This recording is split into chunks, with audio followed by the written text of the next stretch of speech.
Hi, before this video starts, I want to say thank you for 32 views and 2 likes on the Wise Owl video. That is insane. So, thank you very much.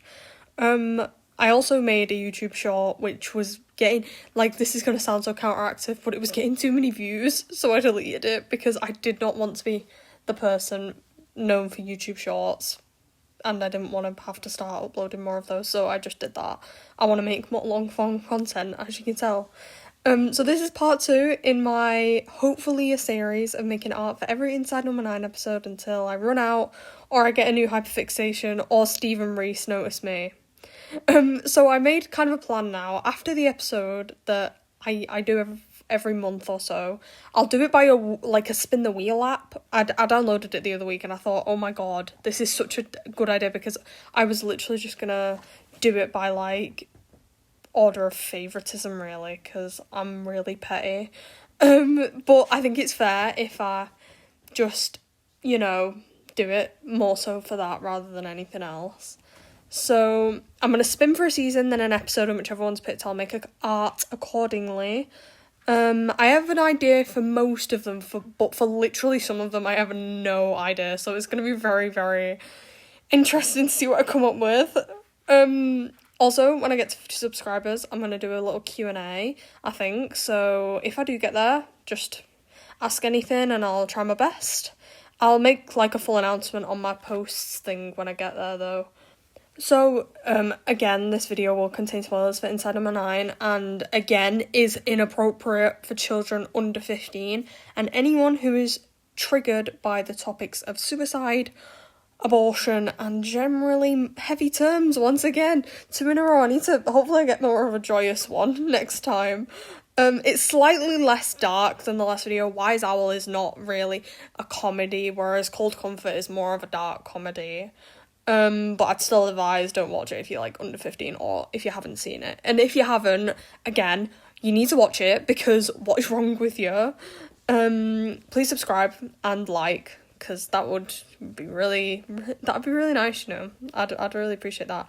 Also, before I forget, I listened to Inside Number 9, the podcast, for the first time, all the way through the other day, and the Wise Owl episode literally sent me insane, because it showed that I was right about Wise Owl. All those thoughts in that last video were literally just me rambling, and then Stephen Reese were speaking my mind, and I was like, oh my god, guys. Okay, on to the video. Cold Comfort follows a small cast of 4 on-screen characters who volunteer at a hotline called Comfort Support Line for people struggling with any issues, whether that be suicidal thoughts, getting a girlfriend, or your cat's died. Our main protagonist is Andy, played by Steve Pemberton, a man who, after his sister passed away, decided to volunteer with the hotline just to help people. Our secondary protagonist is Liz, played by Jane Horrocks, and she joined for the same reason as Andy, just to help people. Joanne is the third, played by Nikki Amuka Bird, and she helps Andy a few times throughout the episode. And then finally, the man, the myth, the legend, George, played by Reece Shearsmith, starts off as a good-natured yet stern character and evolves over time to be, spoiler alert, an evil mastermind behind one of the most evil twists in the whole of Inside Number 9. In my opinion, it is one of the best set-up episodes of Inside Number 9. It's all filmed through the lens of 4 security cameras, 1 main one on Andy's calling desk, and 3 smaller ones on the left of the screen that show overhead views of George's desk, the whole office, and the hallway leading up to the office. All 4 of these cameras are utilised in the episode in different ways, and I will discuss this further in the video. This episode is phenomenal, from the cinematography to the jokes to the plot in itself. Like Wise Owl, I could literally go on about it for ages, which I'm going to do, because obviously I am. I'll firstly discuss the plot, and then anything else I will add on, such as the cinematography and the use of security cameras to progress the story. The episode starts with Andy's first day in induction at Comfort Support Line, or rather CSL, done by George. George and Liz have some evident rivalry from past events, such as Liz watching The Walking Dead on her phone, which is so real. George gives Andy a few pointers, suggesting that he listen to anyone's problems, no matter what they are. Andy's first actual call doesn't go very well, where a woman, who's had a depressive episode after an abortion, lashes out at him and hangs up. Further down the line, Joanne joins Andy at his desk after he, quite literally, pisses in a cup after being stuck on a long call, which I cannot rewatch that bit because it makes me feel ill. And then she's like, oh yeah, do you like those drinks? And it's like, no, that is piss. Joanne, that is piss. Anyway, that was off script. Back to the script. She tells him of her work at CSL over 3 years and how he needs to keep his guard up and shut us down to get through the job. She especially dislikes Liz, and it's a mutual, who is an icon, and I will not tolerate Liz slander in this household because she makes me laugh. Later in the evening, Liz is preparing to leave while Andy gets his final call for the night. He is one of the last people in the office. The girl on the phone asks if Victoria, the previous woman stationed at Andy's desk, is there, and he says that she doesn't volunteer with CSL anymore. The girl sounds young, and the tension is high as they almost silence the phone, humming as she pauses intermittently. Her name is Chloe, she's 16, and she hates her life, her mum, and her stepdad, especially her stepdad. Andy reassures her that she has an entire life ahead of her, and she can do anything she wants, and she shouldn't spend her time just hating everything. She is only 16 after all, and that quite literally is the age where your life gets better. You leave school, at least in the UK, and you get the freedom to study what you want at college. Chloe, however, doesn't think the freedom is enough. She begins to complain of stomach cramps and says that she's taken 30 or 40 tablets in order to try and end her own life. Andy begins to panic, trying to alert George, but he's too enthralled in his own business to care. And Chloe further declines the offer of an ambulance, saying she just wants Andy to sing to her, and now devastating rendition of Shine by Take That is sung as Chloe's life slowly fades away over the phone. She stops responding after he finishes the first few lines, and the devastation is clear through Steve's acting.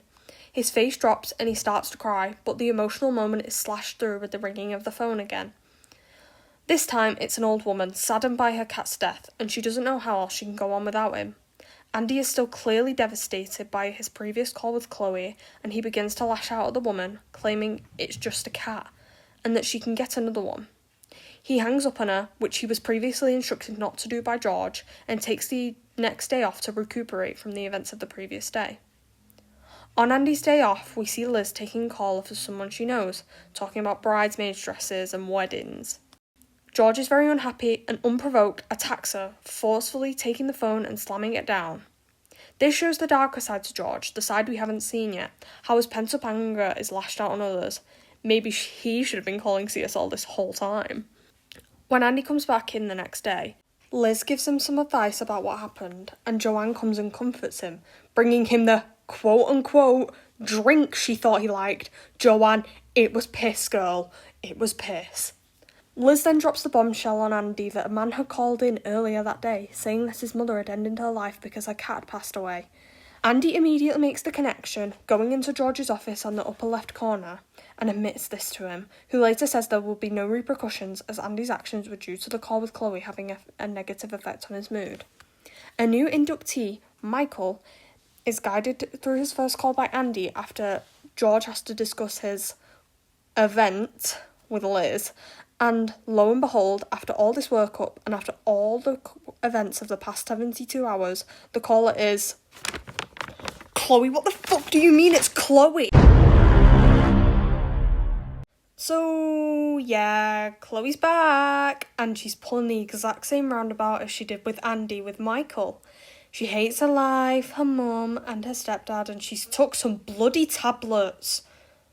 Come on, Chloe, man. At least change it. Like, if I was Chloe, right, and I was saying this story over and over again, I'd change it up a little bit every time. Oh, I hate my life. I hate my mum. I hate my stepdad. I would change it up, you know. I would give different dramatic story each time, but no, she uses the same story every time. Andy yells down. Oh my god, I can't even get my own script right. Andy yells at her down the phone, saying she's sick and twisted and she needs help. Putting the phone down for Michael, and that is where we think Chloe's antics will end, but just you wait. Then, George announces Liz's departure, and after a nice moment between her and Andy, saying that he can call her anytime he likes, and a small party happens. Andy receives a call. It's Chloe, apologising for what she's done. He then hangs up, and it rings again. But after he lectures the caller that he presumes to be Chloe, it turns out to be a random man who terminates the call. The phone then rings for a third time, and on that call, it's Chloe, singing in a sort of mockery, Shine by Take That at Andy, mimicking the way he sang it to her as she, in quotes, passed away. Andy blames the old lady who killed herself's death on her, but she twists his story, saying that it's because he said that it was just a cat. Chloe threatens that she's going to come to Andy's work and tell the police of what he did. This is when it clicks with Andy. He realises that Chloe is someone he works with, someone who would know what he said to that woman that day. He decides to investigate later in the night, going to George's office where Joanne, hood up, has walked in. Andy thinks she is Chloe because earlier Chloe said she would come to his workplace, but she isn't, now coming into the office to help him look through the security footage of each of the desks at the time that Andy first took a call from Chloe. And after checking Joanne's desk and Liz, they pan to George's desk, and holy shit. Holy shit. Holy shit. It was him the whole time, and that's what he did to Victoria, the previous woman, as well. And later, Joanne mentioned she's been going to therapy and having medication for that experience because she was so traumatised. And the calls of him being Chloe dated back years.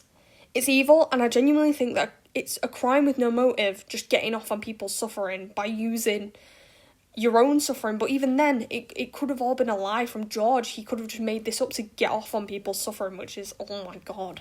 Like, he's so evil. Like, I don't understand, like, what people's motive is. Like, genuinely, what? The next day, George doesn't show up at the office, presumably trying to hide from his actions. We then see, in the hallway camera, right as they discover this, George is walking slowly. And when he clocks that Joanne and Andy are in his office, he turns back round, looking back at the camera and running. He kicks a bin over in rage and goes out the door. The next day, he doesn't show up at the office, presumably to hide from his actions. He knows he's done wrong, but that won't stop him from doing something else.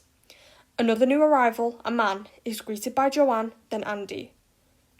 George, in a last-ditch effort to hurt Andy, calls him as Chloe. And he tells him he's done one last naughty thing. He told the lady whose cat died as a result of his actions, son, where he worked. And as the episode cuts to black, Andy turns and the son in question, aka the new guy, points a gun at his head. Shine by Take That blasts the credits. This episode is genuinely insane, and I was sat there, my jaw was slacked, and I was writing this as I watched the episode, like I was writing the script as I watched the episode, and I genuinely had to sit there for a good minute, because I was like, this episode is just insane. It is one of their best. Not their best because that's Wise Owl, but one of their best. Okay, so might be a bit of a reach, and I wrote this like a few hours ago because it like clicked in my head. But I wanted to compare Andy to George, and it's such a reach, but you can ignore it if you want and skip it or whatever. But I believe that both Andy and George at the start of the episode are both well-meaning, and they're kind of the same. Like, at the start of the episode, they're both well-meaning, but as the episode progresses, both their true colours are revealed, but in, like, different ways. Andy through the devastation of Chloe's loss, and then he gets really angry at that woman and tells her to, you know. And George just through, like, the way he acts in general. Like, when at the start he's, like, making jokes with Andy, like he's having banter with him, telling him that it's going to be okay and he's not going to face any repercussions. But then when he's with Liz, he shows this, like, anger towards her and literally unprovoked attacks her. Is, like, oh my god. They go kind of, I put mental in the script, but, like, that's not what I meant. Like, they go kind of insane for different reasons, and Andy doesn't realise until the end, obviously, that George is his reason. I don't know what George's motive is. This is one thing I like to think about a lot whenever I rewatch this episode, because, like, what the hell was his motive to pretend to be a mentally ill 16-year-old girl who is very vulnerable? Like, you could easily call this comfort support line and it'd be a very much a wrong un on the other end. And luckily, Andy isn't a wrong un. He just tries to comfort as best he can. But I don't know, like, what sort of, like, what his motive was. I don't know why he would do that. It genuinely baffles my mind. Stephen Reese's writing is literally amazing. Like, I mean, you never find out directly what George's motive is, but it gives you a lot to think about. Like, I think personally, it's just because he started working at Comfort Support Line, and because he's a sadist, he just gets off on like other people's pain. So finally, I'm going to talk about my favourite bit, the cinematography. Oh my god. So the use of the 4 cameras throughout the episode adds to the absolute mentality and insanity in this episode. There are just moments on rewatch where you decide to look over to the right side of the screen. Oh my god, I've been saying left side this entire time. It's the right side of the screen. The camera is on the right side. The 3 cameras that I'm going to talk about are on the right side, not the left. So ignore if I said left earlier. If you look over, you can spot George's movements from behind and how they match to the way Chloe's acting over the phone. You can also spot as George leaves Andy to do Michael's induction. As he walks down the hallway, he pulls out his phone and makes a call, which, if you were only paying attention to the main camera with Andy and Michael on it, you wouldn't even notice how George is pulling out his phone right as the phone rings. The only time you'd probably even look at the cameras would be at the end when George is found out and he starts fuming, kicking over the bin, as a loud, blaring, like, phone engage tone plays over the scene. The use of the camera, combined with the, like, stressful audio of the engage tone, really heightens the absolute horror-ridden realisation that we, the viewer, have been able to see George, like, do these things on the cameras for the whole episode, but have been too invested in Andy on the main camera to even notice. That's the beauty of the twist, that we have technically known the entire time as the viewer, but we don't even think the cameras to the right are all that important. Furthermore, you know that Chloe wasn't Joanne because you can see her booth right at the far end of the bottom camera on the end of Andy's row, and it evidently isn't Liz as she leaves as the call's made. This episode probably, if you can tell, has my favourite use of camera work other than Mulberry Close, which is the only one I think that's matched it as well. When people discuss Inside Number 9, people usually grade them on their enjoyment, which, don't get me wrong, I do that. But I also, like, love to take into account, like, the camera work, the editing, and the use of music and audio and stuff, which is why I'm excited to do Empty Orchestra, because that's the quote-unquote musical episode, and as a like, musical nerd, also, Rebecca Hines is in that episode, and I've seen her on stage live, so, yeah, get with it. Sorry. This segues really nicely, actually, onto the use of audio in the episode. The callers in this episode all sounded like they were really real, in these really real, mundane situations, and their acting was absolutely phenomenal, even over the phone, and I think it shows how acting doesn't always have to be seen, and could perfectly be encapsulated through voice, which is why I think voice acting's so underappreciated. The use of the engaged tone towards the end, I've already spoken about this, but it also adds to the stress, the noise progressively getting louder and louder as your realisation sets in, and it's so hard to put into words, but, like, you know what I mean. I love this episode for all of what it is. I especially want to give props to Steve for I especially want to give props to Steve for this episode. His acting as Andy and the emotional range he has is amazing. Going from the turmoil of listening to Chloe's death and then that emotion being channeled into anger at the lady whose cat's passed away is such a stark contrast. Reese was obviously amazing in this episode. His performance as George was both jaw-droppingly horrifying yet hilarious at times. And when I first watched this episode, I couldn't stop thinking about them as both a writing and acting duo and how they bounce off of each other so well, even when they're playing complete opposites.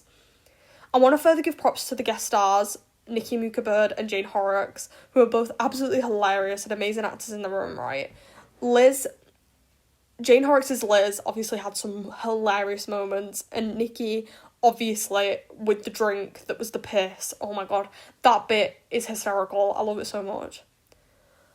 I'm really sorry this one's been quite waffle-based, about audio and camera and yeah, rather than like actual like character analysis. But oh my god, it's fantastic. It's genuinely one of my favorite episodes. It checks all my boxes, and I genuinely couldn't think of anything better than sitting and watching it. Guys, I know my last episode, the last like video I did was on my favorite episode, Wise Owl, and I don't praise it this much, right?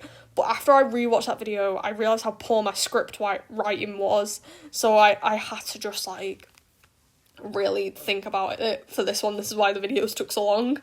I also really do want to do a ranking of all the episodes, even though this one, shockingly, you'll think, isn't my second favourite. But if I do this ranking, it can all be revealed. I really do want to do the ranking though, and if that is something people will be interested, please let me know. I did mention last time that I was going to do a ranking, but the website I did it on didn't include season 9 because obviously it was a bit older. However, as like a special maybe, I'd love it, I'd totally consider it. This is probably going to be my last video until June, because I've got exams to focus on, but this is a nice little hobby for me to like take a break, and I'm very excited to see where my prospects lie in this. I love you all. Please subscribe if you've watched this far, because I love you. I love you, I love you, I love you.